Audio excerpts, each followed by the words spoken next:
When you buy Kroger brand products, you feel like you're winning. That's because they offer proven quality at lower than low prices. In fact, we guarantee that you and your family will love how Kroger brand products taste, or you get your money back. So next time you're shopping for the family, look for delicious Kroger brand products, because they'll make you all feel like you're winning. Shop now, in-store, or online. Bakers, fresh for everyone. Without the ones like you, who work tirelessly to keep things running, everything would suddenly stop. Hospitals, factories, schools, and power plants, they all depend on you. No matter the weather, emergency, or time of day, you're the ones who get it done. At Grainger, we're here for you with professional-grade industrial supplies. Count on real-time product availability and fast delivery. Call, click Grainger.com, or just stop by. Grainger, for the ones who get it done.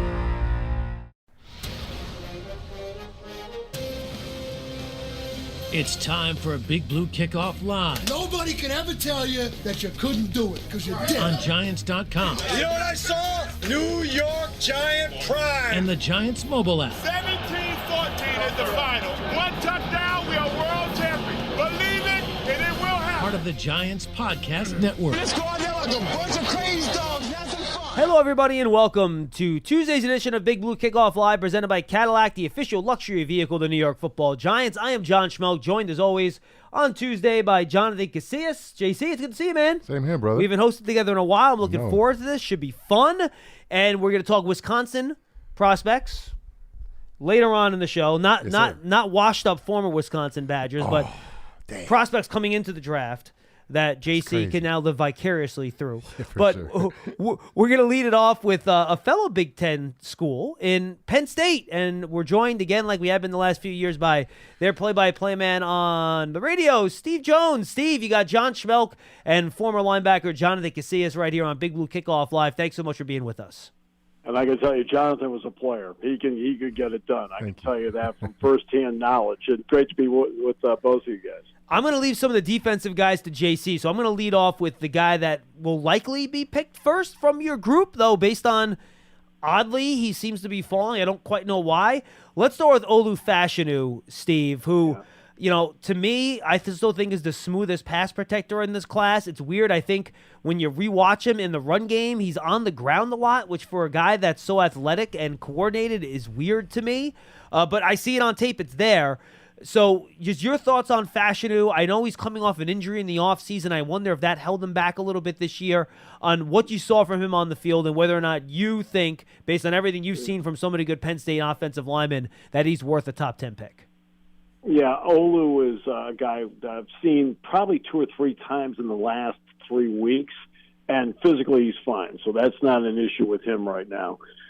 Look, this guy is, if you want your quarterback and he's right-handed and you want his back protected, this is the guy you want. You're talking about long arms, great footwork. He can take somebody off the edge. He can turn them. He doesn't give up pressures. I mean, it's not just more than he doesn't give up sacks. He doesn't give up pressures.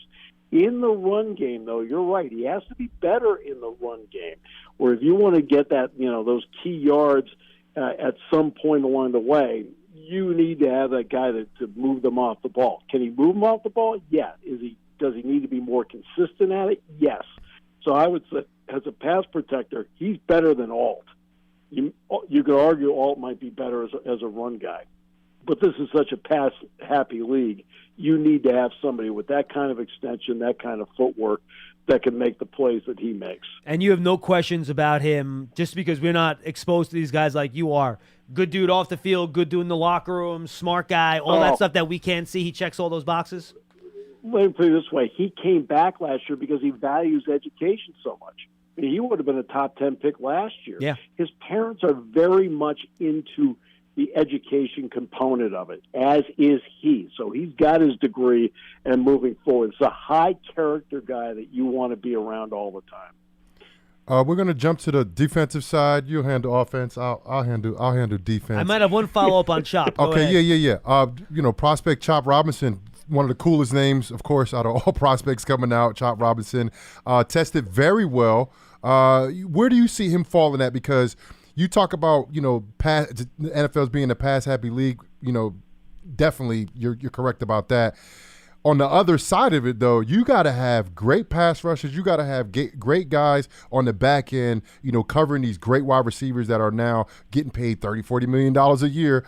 Michael Parsons is a guy from Penn State, and that's somebody that they're comparing Chop to. I don't really see it, but he has some explosion there, so maybe that's the comparison. Where do you see Chop falling at in this draft? Yeah, Micah Parsons and Chop are different players, Jonathan. You're absolutely right about that. They're also different body types. They may be similar in terms of maybe weight. But Chop is a guy that at one point played linebacker at Maryland, and they moved him to defensive end here. But the plan was when he came here, they were going to make him a defensive end. So that brings a couple of elements to it. Number one, the ability on the outside to get that pressure because of the takeoff you talked about. But also the fact that he played linebacker at one point in his career. He is not uncomfortable at dropping back into pass coverage when you want the zone blitz. So he brings that kind of versatility to the table that really helps. So if you want to be able to disguise what you're doing in zone blitz, as a former linebacker, he understands the proper depth of a drop to make on a play like that. But primarily, he's going to be a guy that's going to attack the quarterback, and it's going to be his speed, quickness, and strength that will make a difference for a team. Why do you think, Steve, that the athleticism and the immense physical skills we see on tape and on the field didn't translate to more production? Well, the production part is, I think you got to, when you watch a tape of him, watch how many times that he is flushing somebody out of there. It's more than just how many sacks that you get and tackles for losses along the way. It is, now I've got this guy running for his life and he's off his spot, and that's what Chop was doing. He was getting to people in such a way where now he changed how an offense was playing. He also got chipped a fair amount of times. They kept the tight end against him, and he still was able to make plays off the edge. When you talk to Manny Diaz, who was Penn State's defensive coordinator, now the head coach at Duke, he will tell you he thought Chop was the MVP of the defense, despite what the numbers say. Can he play the run? He can absolutely play the run. That's not an issue. Again, he's got that quickness and strength, so he can close down on the run, and he can also, you want to try to run away from him, he'll catch you from behind. Does he have an early draft grade? Like, is he a first, second, third? No, I think he'll be mid to late first. Okay. Oh, really? Yeah. Okay. Yeah, I think John's got it right. Mid to late first sounds like what we've been hearing too, Jonathan. Yeah, I mean, we say it here with the Giants. You can add like pass rushers. You need pass rushers. In this day and age, right. You don't need 2. You need 3. You need 4 on the outside. That's not even including the interior. You need 3 or 4 guys rushing on the outside. So, they're a high, commodity here in the NFL. So, best of luck to him. Now, the other pass rusher you guys had, Adisa Isaac, a Brooklyn guy. So, not too far from here. Canarsie, baby. Yeah, man. So, can you tell us something about him? Well, high character guy, which I'll get to in a moment. This guy, I have one of the votes for the All Big Ten team, including voting for Defensive Player of the Year of the Big Ten. I actually cast my vote. I know what I just said about Chop, but I cast my vote for Adisa Isaac. Isaac is somebody who really developed into a big-time player off the edge, and he had big-time production to go with it. The part that Jack Ham and I marveled about consistently is that what I just talked about with Robinson. His ability to drop in a zone blitz and actually play legitimately like a guy in a zone area was so impressive because he was not a linebacker coming in. He developed that on his own, and that's what impressed us about him. And his ability to get off the edge one-on-one against somebody, he's a guy that can, I think, be a very good production guy in the league. Won't be a first-round pick, but he'll be a good production guy. He is from a family, his mom is incredible, but all of his siblings are nonverbal. And he has been somebody that has been incredible with his family. Wow. Understanding it. It really is a great story because he's the only one of the siblings that's verbal. And he has a huge heart, and I think it's something that if you're looking for a high character guy who can play, he's in that category. Let me ask you about Kalen King, Steve, because I watched him last summer getting ready for the year, and I loved what I saw. I thought he could be a first-round pick, ball production all over the place, cover one-on-one. Then I watched his tape this year, and I thought it was a different person put on his uniform. He did not look like the same guy to me. It wasn't, people talk about the Marvin Harrison game. It wasn't just the Marvin Harrison game. He just did not get his hand on the football much this year, and I thought he struggled a lot in man-to-man coverage. Is he struggling mentally a little bit? Did he deal with an injury? What the heck happened to Kalen King this year? He was healthy the entire season. I'll tell you the area where he improved. He actually improved against the run. That's where he improved, and he was a good, solid tackler against the run. On pass plays, you mentioned the Harrison game, and there was a play where Curtis Jacobs ripped the ball out of the hands of McCord, and he ran it back for a touchdown. It got called back because King was called for holding. And here's the issue, and Jonathan, you know what I'm talking about here. You angle yourself in coverage in such a way where you're trying to, if you're not taking them yourself, you're trying to force them to where the help is. He forced Harrison to where the help was. They had it covered, and he still grabbed him. Like, in the holding penalty, took the touchdown off the board. I think that Johnny Dixon, in a lot of ways, on the opposite side, had a better season than Kalen King. I agree with you. I'm with you. And I think that Kalen, but he's also a prospect that when you watch him play the year before, that tells you what he can be. And I think that in the right system, he can be a really good player for somebody. And I thought his initial testing at the Combine was okay. I thought his testing at the Pro Day here at Penn State was excellent. Out of all of those corners that you guys have, you guys got 3 potential corners that could get drafted. And I'm going to throw Curtis Jacobs in there, too, your linebacker. Which one of those guys can have success on special teams? Because now they're trying to bring back kickoff now. And when I played, we were covering a lot of kicks, and a lot of kicks were brought out the end zone. Well, I used to play for the Saints. We were averaging 30-something points a game. I'm covering 6, 7, 8 kickoffs in a game. A lot of running. And maybe it's not like that now, coming back, but kickoff is going to be brought back finally, which I think is a huge part of the game. So I think there's going to be a lot more emphasis. And now that the roster is expanding as well, I think more emphasis is going to be put on drafting players specifically for special teams, like the Giants are doing in free agency, bringing guys specifically to play special teams. Yeah, that's a great question because all 3 of the corners here at one point or another played on special teams. King, Dixon, and then Daquan Hardy. The guy that can be the special team star of the 3 of those guys would be Daquan Hardy. He may not be the biggest in stature, but if you want a guy that can return punts, he can return punts. He brought 2 back for touchdowns this year, had a 3rd one called back. But he also is a guy that they used in a gunner situation on the outside in terms of tracking down punts. And the same thing, they also used King and Hardy at one point on kickoff coverage, to go to your point. So those are the guys that I would say Hardy would be the number 1 guy as a special teams guy. King would probably be 2nd. Dixon would be 3rd. Let me just follow up on Curtis Jacobs real quick. For Giant fans don't know, his favorite player growing up was Brandon Jacobs because his last name was Jacobs. So he just rooted for Brandon. I had a chance to talk to him at the Shrine game. Really nice kid, really smart kid. I had a lot of fun talking to him. My question for you, Steve, on Jacobs, he's kind of like that throwback off-ball linebacker that you just don't have as much of anymore. He's a great athlete.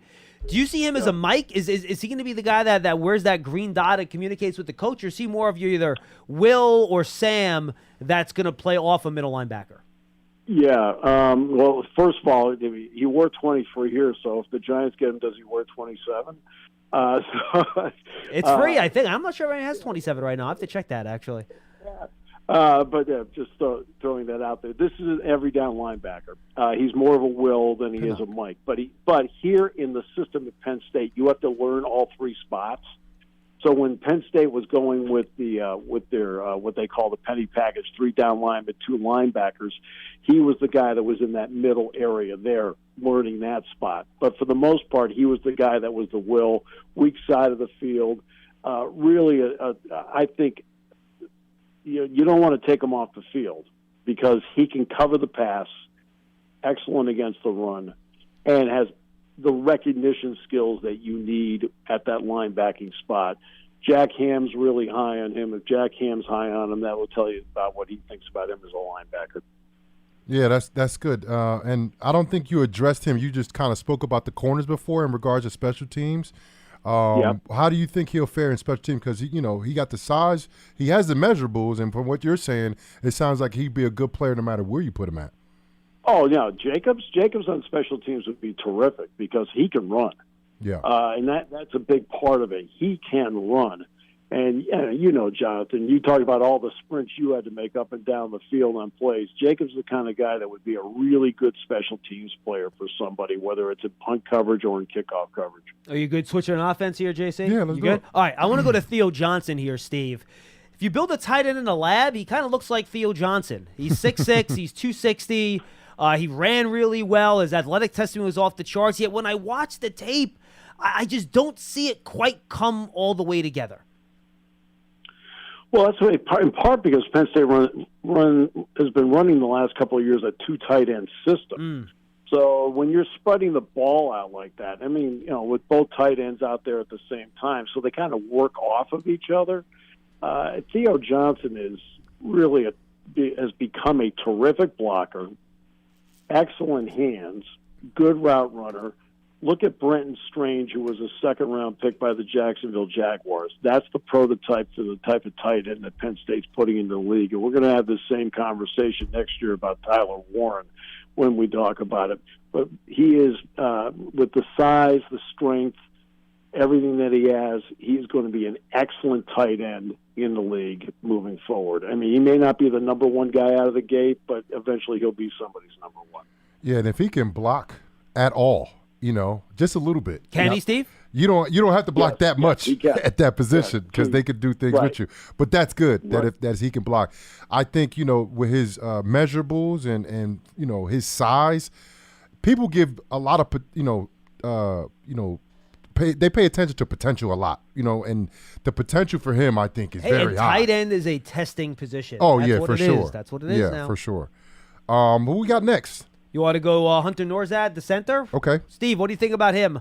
A lot of people think he might not get drafted till day 3, but I gotta be honest with you. You watch him; he looks like he could develop into an NFL star to me. Well, the key with Norzad is he can play multiple positions. He can play guard and he can play center. Because of that, NFL teams are going to really like that because they value on the offensive line that if you are not a starter, do you have the ability to play multiple spots? He does. And when they took him from guard and made him the center last season, that's the guy that has to make out all the calls. Well, if I'm going to pick out a guy that has to make all the calls on the offensive line, I'd like to pick a guy with a Cornell degree, and he's got a Cornell degree. Okay, so you do that. He's powerfully built. He's fought through some injuries. That's what's hurt him on his testing. Is he's been a little bit banged up in the testing. He's a lot better now, so that's a plus. But the versatility, where he can play any one of those three spots in the middle, is really going to help him. That's awesome. Caden Wallace, a Robbinsville, New Jersey guy. I'm a Jersey guy, so I got to ask about the Jersey guy. Where do you see him fall at in the draft? Is he a left tackle, right tackle? More right tackle. Would he have the potential to maybe play guard? Yes, he can. But he was a right tackle here at Penn State. There were a lot of people that were not in his corner for a couple of years watching him play. I'm talking about fans. He's coming off, without question, his best season. His best season by a wide margin was this past season. And my understanding is he tested really well, which has helped him. Again, there's the possibility that if you draft him as a tackle, and you need him to play guard, he can do it. It's that versatility that is so big and so valued in the league among offensive linemen who aren't starters, and he's got that just like Norzad does. Anyone we didn't mention that we should have, Steve? Anybody you didn't mention we should have? I think we covered pretty much everybody that is going to be a drafted player for Penn State. It's a good group. I think they're going to get probably 10 guys probably drafted or at least signed out of this group, and that tells you about the depth that Penn State has. Yeah, no question, Stephen. Last year, I remember at the end of the interview, I actually asked you about Olu Fashanu because I love this tape last year, and your point, he could have been a top 10 pick. Who's the next big guy that's going to be, we're talking about coming out of Penn State at this time next year? Well, it depends on what you want because, let's face it, a guy like Nicholas Singleton, for example, is a great running back, but we all know what the running back value is right now. Yep. In the league, and that comes into play. When I look at, like, defensively, for example, a guy that we'll see how he plays out this year, but Abdul Carter is a guy that is going into his junior year, would be draft eligible a year from now, who is doing the same thing that Chop did. He was an inside linebacker. They're now making him a defensive end. He's going to get a long, hard look, I think, by people next year, and he will be draft eligible, and he'll have a decision to make after the season's over with. Steve, good stuff, my friend. Tell the folks where they can find you and anything that you want to promote. Nope, everything's good. It's great to be with you guys, as always. Steve, awesome stuff. Thanks, Steve Jones, you can hear him on Penn State radio calling the Nittany Lions ball game. Steve, good stuff, man.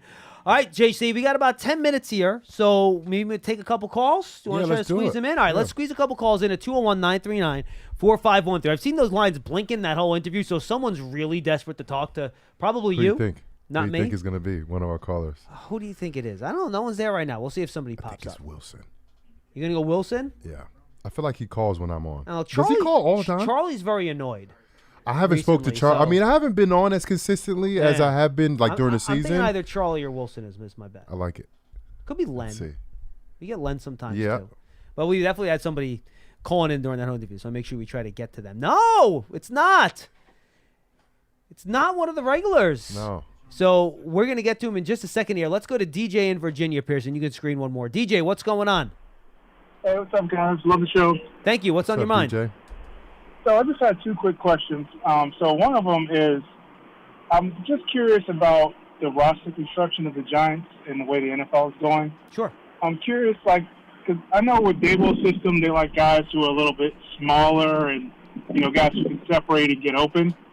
But with the way the NFL is going and guys are being a lot smaller and guys are, running a lot faster, would it kind of behoove the Giants to maybe go in a different direction and maybe go bigger guys, stronger guys, more, I know it's boring, but more run-based, you know what I mean? You mean at receiver or just You talking about overall, right? You talking about overall. Yes. And overall, you know what? in general. I actually heard that, not too long ago. I don't know if it was within us, the Giants, but, the last, 10 years, there's no question that the league has moved to more of a pass-happy league where, even when I entered the league in 2009, back then you had to have a great running back, a good offensive line, and you had to have a good quarterback, but you didn't need a great quarterback. Right. You needed a good quarterback, and a lot of linemen were bigger. They weren't as athletic. And I was hearing that possibly because everything has been lighter guys, more speed, that if you start going the other direction, it will give you some advantages. And I agree with that, DJ. I think Why not? specifically, I still think you're going to want the speed of wide receiver. I don't think For perimeter sure. speed is ever going to change. But when you talk about a running game, and we've already seen this, outside zone is slowly getting put back out of style, right? Because all these teams design their defenses to stop the outside zone with all the Shanahan guys. Right. Well, And if you watch fast, the they can Rams run. now, they don't run outside zone anymore. They run all gap scheme. They run Downhill. all duo, power stuff in the interior of the line. So I think if you're building out your guards and centers, I'm all in favor. And look what the Rams did. They signed two big power guards this year in free agency. I like the idea of less zone run game and more of a power downhill run in game. your face. Go after those 225-pound linebackers. Make them take on a fullback. Make them take on a pulling guard. All of those speed See rushers what on the they can do. outside. So, Yep. DJ, I think in that limited portion, yes, and I do think because the other positions are shrinking, I do think teams are trying to size up Inside. at defensive tackle a little bit to protect those smaller linebackers. Right. So, yes, I think at those specific positions, I think you're right. Okay, because it also wears them down. Over a game, those guys wearing down on you, you get tired. Now I'm with you. What's the second part of your question, Steve? And my second part is I'm trying to figure out exactly how the Eagles are doing it. So I understand, with how they're doing it, physically with the void years and all that. But say, for instance, Hassan Reddick.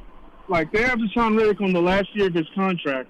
And I don't know how many void years he had on the end of his contract. But so if they traded him, do the void years go with his contract, or are they still responsible for the void years? And I'll take your answer off the air. I believe the void years stay. Yeah, because they're just taking his contract. So whatever his contract is, they just take the contract, the new team that he gets traded to. Yes. for example, in 2024 for the Jets, they took on his $14 million base salary, right? Let me look at the Eagles page now, and let me see what they're on the hook for Reddick this year. I'm just out of curiosity. I don't know how his contract was structured. I don't have that. I didn't have that memorized. Not surprisingly. So Hassan Reddick on the Eagles' 2024 cap, JC, $21 million. To not play for them. And that's, to your point, DJ, when people talk about kicking the can down the road and, just restructure all the contracts, back them up, it's all right, don't worry about it.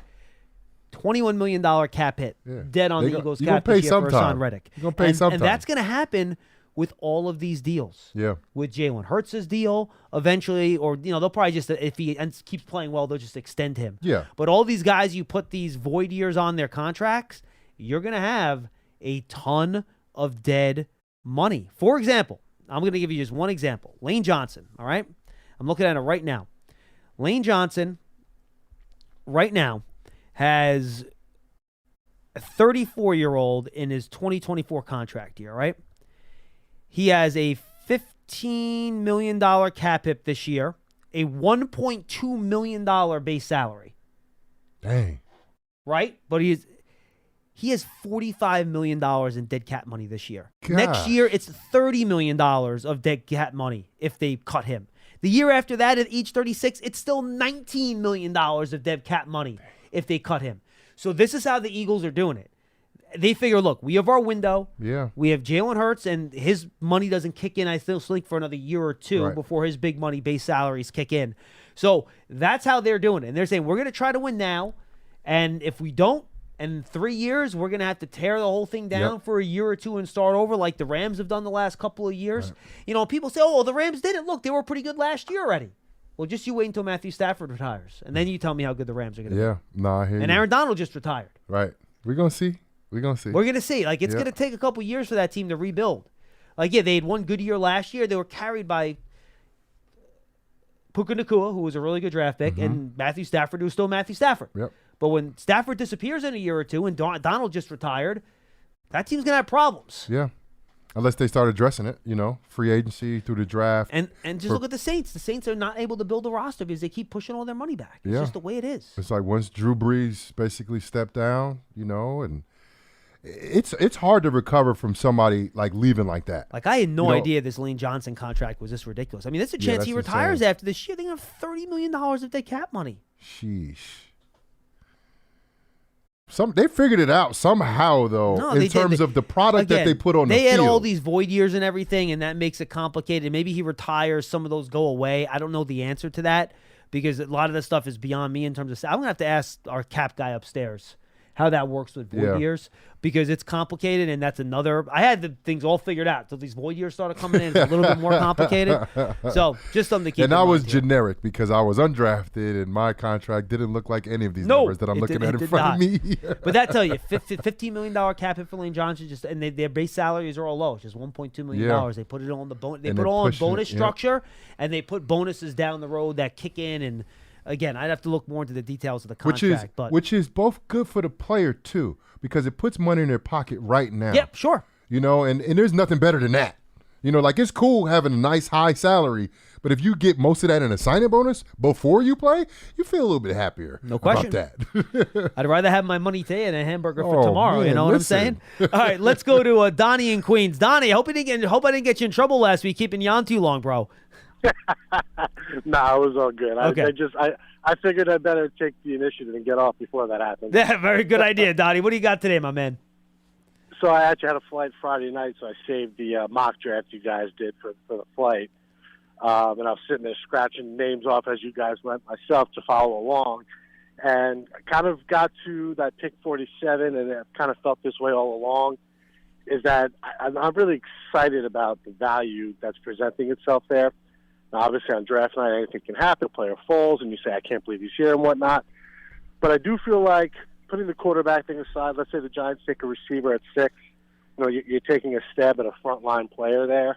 I do feel like if they could drop from 47 to, say, 57 to 60, maybe you pick up a late third, And then even at 70, drop into the middle of the third round, pick up a mid to late fourth, would be a good option for the Giants to maybe take a stab at kind of building out the depth of the roster. And yes, and Donnie, but honestly, the way that draft went, I'd be open to that because I think there's a number of corner safeties and interior defensive linemen that are all kind of the same at that point, to be honest with you. So I would be fine moving down there, assuming, and I'm going to ask JC about what he would do too, assuming you're not talking about the quarterback.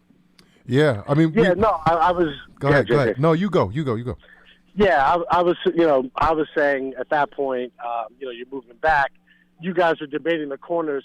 Nobody really seemed to have any conviction on the player. It was just like, well, this guy or that guy, whatever the case may be. No, I've been saying it, Donnie. I've been saying on our last couple huddles, maybe they haven't aired yet. I've recorded so many of these damn things. I don't know which ones I've said what on. But these corners are really hard to stack in rounds 2 and 3, man. I don't have much space between them, to be honest with you. Correct. And I think, when you look into rounds 3 and 4, I'm a fan of taking players at positions that run in those rounds because there's more guys out there that can run than there are big physical guys that have the requisite size and strength to play the trench positions. So tight end, safety, corner, even running back. If it's that more picks in that third to fourth round, I think that's better than maybe sitting and picking at 47. Now, again, it takes somebody that to want to trade up, but like in your case, you guys had Penix there. Maybe somebody wants to add him to their quarterback room.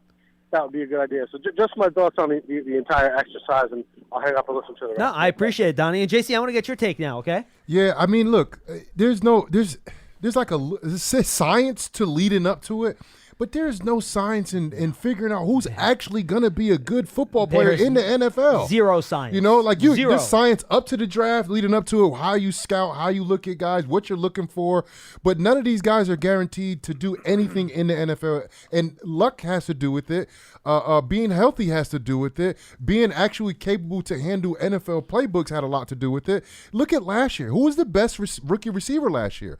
Puka Nacua, by far. 5th round. And Tank Delwood might have been the 2nd or 3rd best guy, and he was the 4th round. I mean, that's crazy. And that's a position that I feel like has been a lot of the first-round draft picks have been very good over the years with receivers. Especially recently. But Puka Nacua, best receiver by far in that class, he was a 5th-round guy. So it's like it's I would love to get as many draft picks as possible because you just never know. You might have a 5th-rounder, 6th-rounder, 7th-rounder that play. I was undrafted, and I played my rookie year. I never missed a game. I was always on an active roster.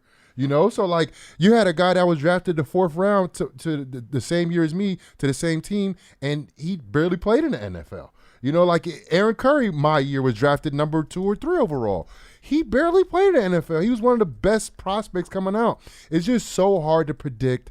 That's why I really don't follow college ball as much because I pay attention to the NFL because that's what matters. When I say matters, like I'm covering NFL. When all the stuff leading up to the NFL, you did all of this stuff in college. You were good. You ran well. You tested well. You jumped high. Your hands are big. You're very strong. Okay, cool. How does that work in the NFL, and can you stay healthy? And with your coaching staff, in that system, in that scheme, it's really, really hard. All right, I'm going to put you real quick before we get to our final guest here. We're going to do Wisconsin prospects. JC, the interesting thing to me is we did this mock draft, and you can sit there at 47. And I sat here and I tried to convince Dottino and Lance to take Michael Penix. And I'm not a Michael, and I've had this argument with Charlie. I'm not a Penix in the top 10 guy. I'm not a Penix in the top 15 guy. I have a 2nd-round grade on him. That's where I think he belongs for various reasons. I don't have to get into all that. But if he's sitting there at 47, you don't got to move, and you can add an arm like that to your quarterback room, given the injuries Daniel Jones has dealt with, I would have a hard time saying no to that. Would you? Yeah, me too. Me too. Unless, management here, Shane, Dayball, unless they're just like, when I say, like, just X them off because of the injuries. Because sometimes that happens. And that would honestly be a Ronnie Barnes decision. If Ronnie Barnes comes in and says, look, we don't think this guy's going to be able to play football in 5 years, then you can't draft him. Right. Like, that's why he's not being talked about as a top 10 quarterback, because I think a lot of teams have X'd him off completely. Like, they might have a high grade on him, but then somebody comes along and says, but look at this. We don't do that. This is not what we're going to do. Yeah. We're not going to invest all of this money, because it is a lot when you're a first-round draft pick, especially in the top 10. And shoulders are scary for quarterbacks. Yeah, for sure. Shoulders are scary. Shoulder and knee, too. No, yeah. You know, and he go to one of these teams that, you know, doesn't have a great offensive line and he has to run, and you putting him basically more at risk. You know, and everybody durability is different in the NFL. Lamar Jackson's like never been on the injury report. Right. And he runs all the time. Correct. So what would your priority then be if we take the quarterback off the board? Because I'm with you. I think in that point, value there was strong. Are you looking for corner, safety, defensive tackle? What's your priority there to try to get a starting level player, which is what you want in the second round? Yeah. Well, I think because we have youth here at the safety position, Dane Belton, you got Pinnock. I think you could add a quality safety into that group. You can't go wrong in drafting corners and pass rushers. You know, and I think defensive linemen, I think the Giants have done a good job in bringing in defensive linemen the past few years. But you can't go wrong with none of those positions. You know, you need depth in terms of on the back end. You need corners that can cover. You need your third corner has to be good. You know, you got to have at least 2 really good safeties and a third safety that can play for you if something happens or if you go a certain type of personnel matchups. For corner, do you prioritize that bigger perimeter guy, or would you rather have a smaller guy that can maybe either do both but definitely play in the slot that's maybe a little bit faster? Give me somebody in the middle. Give me somebody in the middle. Not too small, not too big. Like we had Jack Rabbit, we had Dominique Rodgers-Cromartie. So I want somebody in the middle. Sounds like you want Max Melton from Rutgers, who's why not? 5'11", 6 foot, runs a 4.48. Why not? Can play inside and outside, can do a little bit of everything. Yeah, and he's a Jersey guy. And it's something about Jersey guys when they play for the New York teams. All right, so I'm with you. I'm prioritizing corner there in round 2. I think you're starting to get into the safeties there too, because I think you might be able to get one of those top 3 or 4 safeties in round 3 if you want to go there. And then when would you attack running back? That's my last question for you. I don't know. I mean, if Braylon's around late. Like round 4, that wouldn't if he's around late, like I said, because he might slip because of the numbers. And he'd be a good match, I think, with Singletary and Eric Gray based on running style. Big, strong guy. Yeah. And I think, you know, coming in, if the Giants do address the running back position late, you know, they have to be, you know, viable option on special teams, and it doesn't have to be a returner, more of the coverage game, more of the, you know, the return game, not as a returner, but more of a frontline blocker and stuff like that. So you always got to ask those type of questions because you just never know. You know, you never know, you know, guys come in and it's like, yeah, he was a decent running back, but he might be a stud special teams player in the league and play 12 years in the league. Matthew Slater. Guys, just a reminder, go subscribe to the Giants Huddle podcast. It features great interviews. We're doing all our draft interviews right now. A lot of good stuff up there. Over the weekend, Bruce Feldman dropped, covers college football. Bucky Brooks and Field Yates is up there. We got Dane Brugler, Brian Broaddus going this week, Charles Davis going this week. We're going to have our mock draft on Friday with the reporters from different teams. And then I'm working on what we're going to have leading up to the draft early next week as well. But go subscribe to the Giants Huddle podcast, as well as draft season. Tony Pauline and I are still going strong. We talk draft every week. You can find those podcasts on Giants.com, the Giants mobile app, or go to Giants.com/podcast. Search for them on your favorite podcast platform. And for an Apple Podcast, please leave a 5-star positive review. All right, now it's time to get to our next guest. And now we welcome in our final guest of the show. It is Colton Bartholomew. He covers the Wisconsin Badgers for the Wisconsin State Journal, Madison.com, and you can find them on Twitter at CBartWSJ. Colton, you got John Schmeelk and former Wisconsin linebacker Jonathan Casillas with us, literally wearing his Badgers sweatshirt right now. Very excited to talk about the Wisconsin players coming out in the draft, though. Wisconsin football looked a little bit different this year, man. It did not look like classic Wisconsin football. Yeah, they took a pretty hard left turn on what they were doing offensively the last, 3 decades, and tried to get to the current college football norm. And a little bumpy in the first year, and I think that we're about halfway through spring practices right now, and we're seeing some improvements in terms of just guys knowing what they need to do. So just going to come down to how well the players can get out there and get it done. So, yeah, definitely a 180 from what Badger fans are used to watching. Is that change the reason we're not seeing the same number of Wisconsin players coming out this year that we usually do?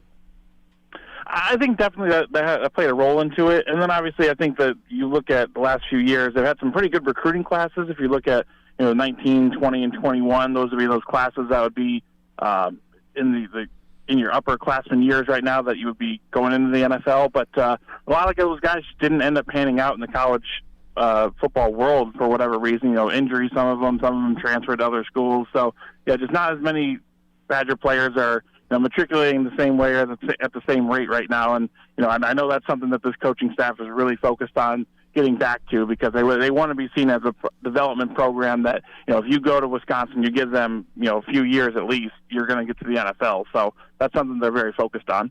Yeah, absolutely. I mean, look, Wisconsin has been known for churning out great running backs that have been very highly successful in the NFL, and offensive linemen. There's no question about that there, and I think that's the two guys that, are the main guys coming out of Wisconsin this year. You got Tanner Bortolini and you got Braylon Allen.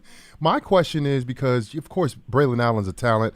He is, a very like Wisconsin running back, maybe not that fast, maybe not that explosive, but you can give him 30 carries. He's going to be able to haul the load, like he's done for 3 years. Big guy coming in. My question is, why did he not run the 40? He didn't run at the combine, and he kind of held it off to the pro day. He didn't run at pro day either. What's going on with that? Yeah, it was a little suspect as well. I didn't quite understand some of the reasoning there. So midway through last year, he suffered a high ankle sprain against Ohio State, and then he missed a few games because of that. Comes back at the end of the year, helps Wisconsin beat Nebraska and then Minnesota, and then sits out the bowl game as he prepares for the draft. And I imagine when that all went down, I figured, okay, ankle's not 100%, not going to risk it in the bowl game, and then just getting ready for the combine and all that. And then he doesn't run the 40 at the combine. I figure it's going to happen at the pro day. And then he just said that his ankle's about as close to 100% as it had been since the injury, but he just wasn't at a point in his training time to be able to, train to run the 40. And then he didn't want to put out a time that would put people in question of his speed. When he said that, it kind of makes sense, but I'm also like, well, they question your speed because you didn't run it. Right. Like, there's kind of a flip side of that coin too. So, he's not going to be a 4.5 or a 4.4, 4.3 guy. I've heard from guys in the program that 4.5-ish was kind of where he was sitting when he was training throughout his summer between sophomore and junior season. So I think that's somewhere around what he would run. So he's not going to be that burner speed guy. He's not going to be that big home run hitter. But a guy like Braylon Allen still has a role in the NFL, which is obviously passing has become, the most important thing. But to be able to have a running back that you can trust in short yardage, on the goal line, that type of thing, there's still a place for a guy like that in the NFL. It's just where do teams kind of slot that into their draft plans? It's kind of a big question. It's funny. When I went back and watched him, Colton, obviously you've watched a lot more of his running back snaps than I have. I went back and I watched, maybe 100 snaps, something like that, a couple games. And even though he's, 6'1", 235, really big guy, I don't feel like he ran with that type of force and physicality inside like I would expect from a guy that size. And again, I didn't go back and watch the last 2 years. I only watched this year. But is that accurate, or am I not seeing it right?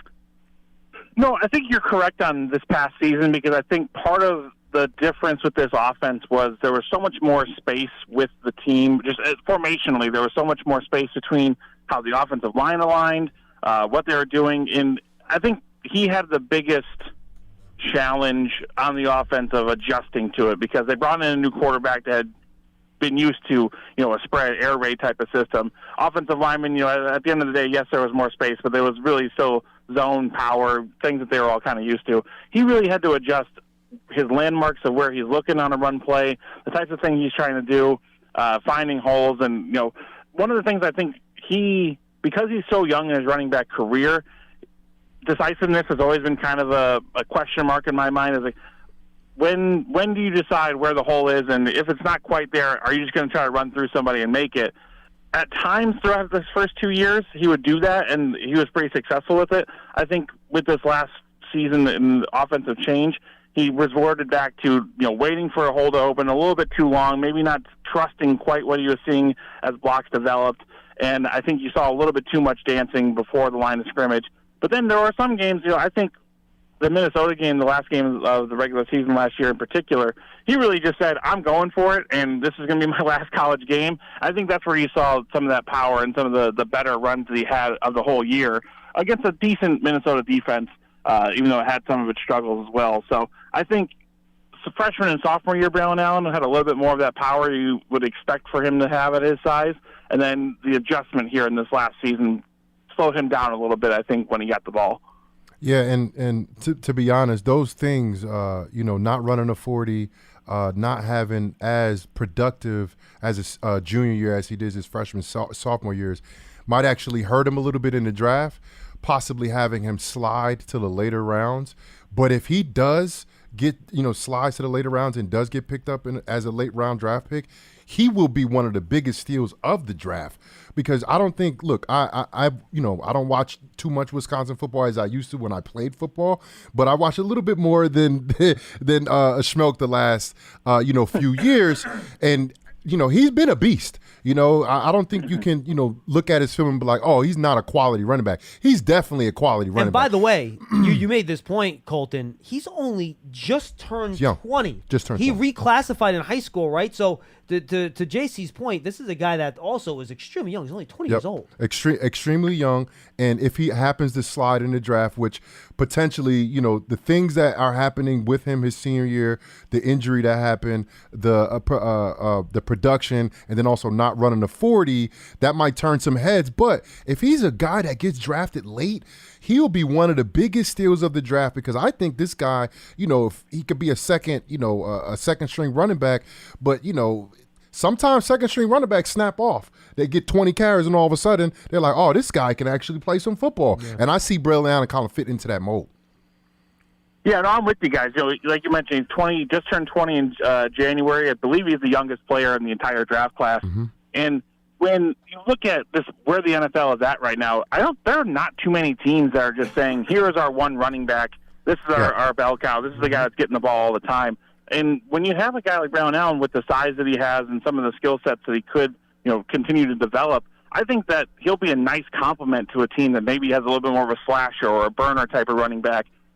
Be that little bit more of a hammer, short yardage type of situational guy, and then ease some of the load off. And we know that there's just a kind of a movement in the NFL that if you're not going to have like a star running back to, just kind of have a committee and have some multiple options to throw at a defense, I think that's where he fits in really well. And I think the big thing for him is finding the right scheme fit as an offense that he joins, because I don't think you're going to succeed a ton if you're asking him to get to the edge all that much.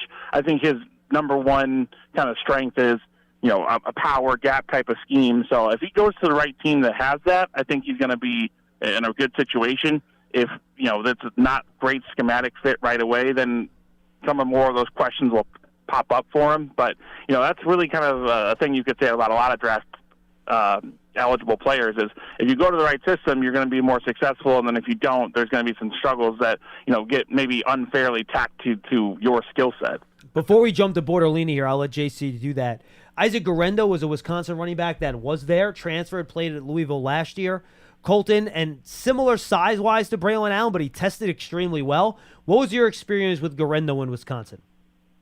Yeah, the wild thing for me was Isaac Guerrero just had the worst injury luck I think I've ever seen covering this team.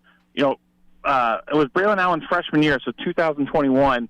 They're warming up for the Illinois game, and then something happens on a play after Guerrero takes a handoff that he got his foot stepped on, and he had a Liz Frank injury that knocked him out for the rest of his season. Oh, man. And then he had another injury. Yeah, he had another injury in 2022. And you mentioned how well he tested. He is one of the fastest players that Wisconsin's ever had, especially at that size. I think the problem with him early on was being that kind of track star that he was in high school. Just had some of those more like track and type of running injuries. Like hamstrings always seem to be an issue for him early in his career. So a ton of credit goes to Rendo for figuring that out as a senior, having a really good season for Louisville, especially late in the year. I think he had a huge game to help them get to a pretty high bowl game. And then for him, I think one thing that Wisconsin struggled with was obviously the injuries, but he was so solid as a receiver. He actually came in recruited as a receiver. They quickly moved him to running back, but he was so solid as a receiving option out of the backfield that's kind of where he got pigeonholed. And then I think he showed as he got throughout his career that more touches is going to get him more impactful situations. So I think he's a guy that's going to have a really nice NFL career as long as he can stay healthy, because he has a lot of the skill set that the NFL wants now, that speed to the edge and be able to outrun people down the sideline and then catching the ball out of the backfield as well. So I think he's got a lot of promise ahead of him. So now we move on to the trademark of Wisconsin, right? Tanner Bartolome. Linebackers, no. We've had some good ones, and since I played there, for sure. But look, when I came out of college, Joe Thomas was the number 2 overall pick the year before I left Wisconsin. And, athletic guy, dominant guy, had a tremendous NFL career, possibly going down as a top 5, left tackle in the NFL. And Tanner Bartolome's more of an inside interior guy, playing a lot of center, playing some guard here. But what I see from him, he's a very athletic guy. He looks like he's a natural bender. He can move very well. I mean, his times, his 40-yard dash was average, but his short shuttle was amazing. 4.28 in a short shuttle, that's really good. That's like defensive end type numbers right there. So, where do you see him fitting at? Do you think he's more of a center? More of that Jason Kelsey athletic, maybe undersized center that can get up on these bigger guys a lot quicker? Because I think I see great technique from him and great athleticism from him as well. Yeah, no, you're 100% right there. I mean, when you look at what he can be in the NFL, it's really a question of what the team needs, because I think if he adds 15, 20-ish pounds, he could be a long-term guard and use that athleticism you mentioned to get up to the second level, to be an elite-level puller.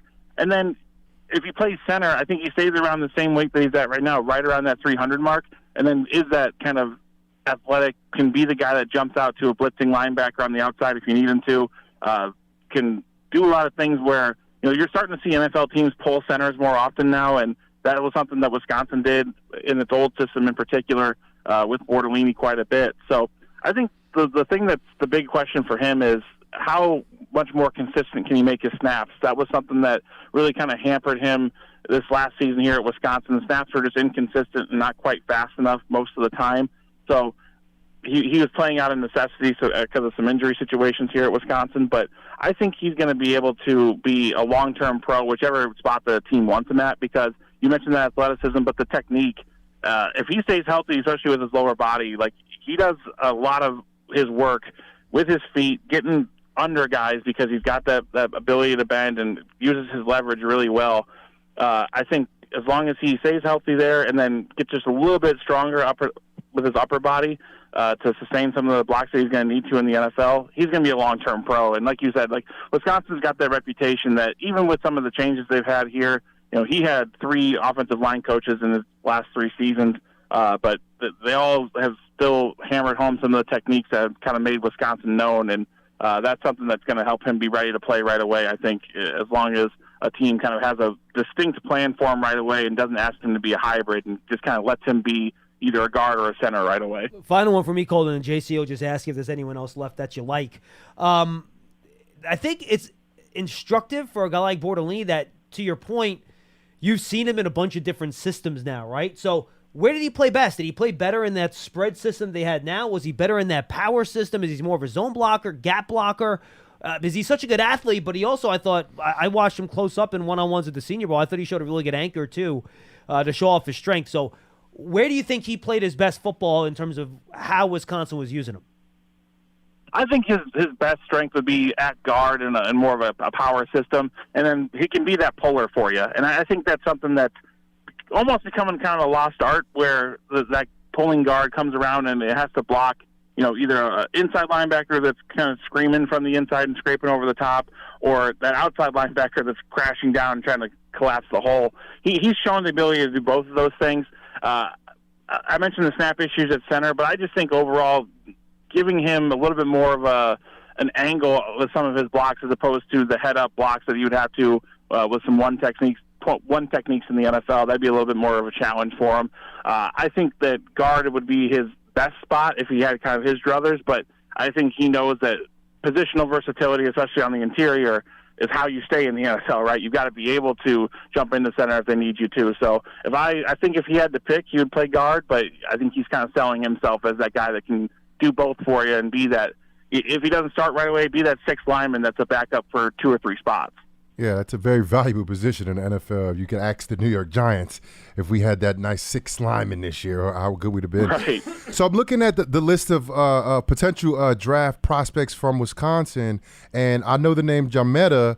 the linebacker you guys had. Braylon Allen said that was the hardest he's been hit through his whole college career in practice by him. What's his potential, and is there any guy from any one of these prospects from the list that you think will get drafted and have an NFL career?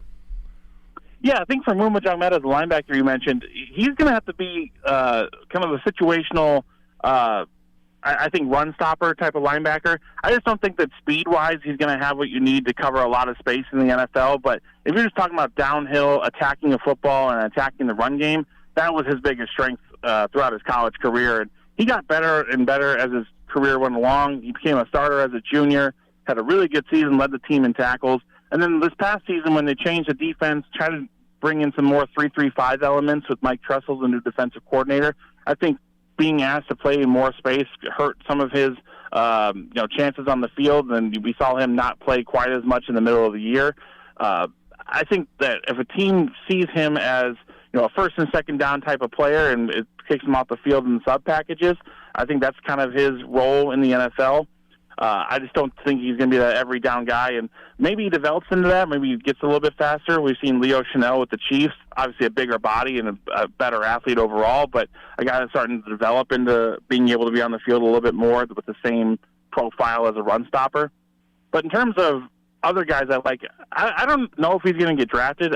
I because of his last season here at Wisconsin where he wasn't super productive. But I think quarterback Tanner Mordecai had a really good pro day. He ran like a 4.45, 4.5, 40. He tested really well, and I think the power that he showed throwing the ball in his pro day, where there was enough of a break where he was able to actually get his arm a little bit rested. He broke his hand against Iowa here at Wisconsin, and that was an injury that a lot of guys wouldn't have tried to play through because his grip was not as strong as it needed to be, I think, a lot of times, especially toward the end of the season, but he made it work. And I think that his athleticism, his smarts, and then just that will and that competitiveness, I don't know if he's ever going to be an NFL starter, but I think he's got an NFL career as a backup just because I think the ability to read defenses as quickly as you need to and then fire the ball down the field, and especially on some of these out routes that were kind of a bread and butter thing for this team last year, those were NFL throws, and I think he's going to catch on and get a chance once somebody gets him into a building. I just don't know if somebody's going to spend draft capital on him this season. Colton, good stuff, my friend. We appreciate the time today. Anytime, guys. Thank you. Colton Bartholomew, Badgers beat reporter for Badger Extra, the Wisconsin State Journal, and Madison.com. That's all the time we have for Big Blue Kickoff Live right here on Giants.com and the Giants mobile app. Thanks for being with us. Giants.com/tickets for season tickets, folks, or download Giants TV, the Giants streaming television app. And, of course, make sure you continue to check out all of our coverage of the draft and Giants Huddle podcast. And next week we'll be live. We'll have a bunch of other details on our programming for the draft next week as well. Thanks for being with us. We'll be back tomorrow for another episode of BBKL at 12:30. JC, good job, my man. We'll see you then. Have a great night, everybody. What do the most successful growing businesses have in common? They're working together in Slack. Slack is where work happens with all your people, data, and information in one AI-powered place. Grow your business in Slack. Visit slack.com to get started.